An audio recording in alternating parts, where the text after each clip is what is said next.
ఈరోజు 11వ తారీఖు. సో ఈరోజు ఏరియా చూసారు కదా, ఈ రోజుకి ఇలా ఉంది. ఇలాంటి ఏరియాలో చాలా మంది బెడ్షీట్స్ కూడా చాలా ఇబ్బంది పడుతున్నారు అనేసి మన వైజాగ్ హోల్సేల్ బెడ్షీట్స్ ఫాలోవర్స్ కూడా ఇంటింటికి కూడా బెడ్షీట్స్ పంచుతున్నాం అన్న. అవి ఒక 30 తీసుకొచ్చి ఇలా ఉన్నాయి.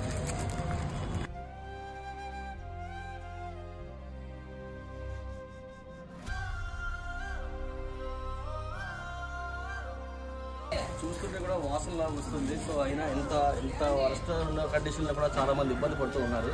సో గవర్నమెంట్ కూడా వీలైనంత వరకు ఇలాంటి చెత్తలో క్లీన్ చేసేద్దామనేసి మనస్ఫూర్తిగా కోరుకుంటున్నాం.